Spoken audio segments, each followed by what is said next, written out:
High everyone, नमस्ते, welcome back. आजको मेरो डे अफमा चाहिँ म कहाँ गएँ भनेर देखाउँदैछु हजुरहरूलाई। यो रहेको छ फ्रेस भेजिटेबल मार्केट। हामी चाहिँ आइपुग्यौँ भेजिटेबल मार्केटको अगाडि। Let's go. यहाँ भित्र चाहिँ एकदम हो हल्ला पनि छ है, धेरै मान्छेहरूको क्राउड अनि धेरै सपहरू के भित्र।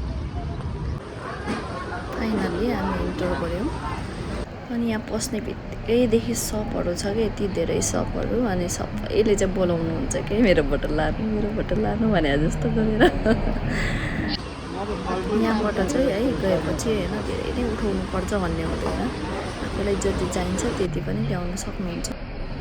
यो डिस्प्लेबाटै लाग्छ कि है सबै थोक लिएर जाउँ भन्ने लाग्छ मलाई चाहिँ। सबै फ्रेसकै खाम लाग्ने फलफुलहरू सागसब्जी उस्तै भयो है, सबै थोक लिएर आउनु मन लाग्छ। तर के गर्ने, त्यो सबै ल्याएर पनि खाइसक्नु हुँदैन दुईजनाले। मेरो काम चाहिँ खालि ब्लग बनाउने मात्रै भयो जस्तै भएको छ। मेरो हस्बेन्ड चाहिँ सबै सब्जीहरू फलफुलहरू आफै लिँदै हुनुहुन्छ।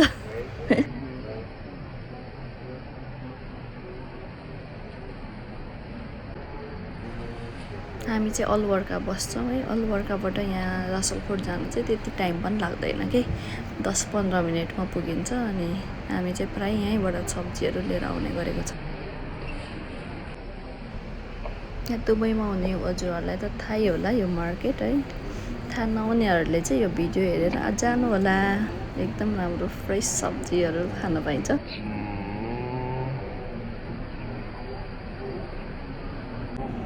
वाउ, फर्सी। म चाहिँ फर्सी लभर पनि हो, तर मेरो हस्बेन्डलाई मिठो लाग्दैन, त्यही भएर मैले लिएन। प्रायः यहाँ रेस्टुरेन्टहरू चलाउने मान्छेहरूले चाहिँ भेजिटेबल यहाँबाट लिएर जानु हुँदो रहेछ कि, एकदम धेरै मात्रामा किन्न नि पाइने अनि फ्रेस पनि पाउने भएकोले होला सायद। ओके, हाम्रो सपिङ पनि सक्यो। हल्का फल्का सामान लिएर हामी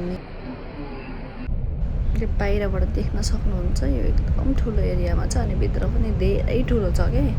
हजुरहरू पनि दुबईमा हुनुहुन्छ भने एकचोटि अवश्य जानु होला यो मार्केटमा, अनि रेगुलर कस्टमर बन्नुहुनेछ।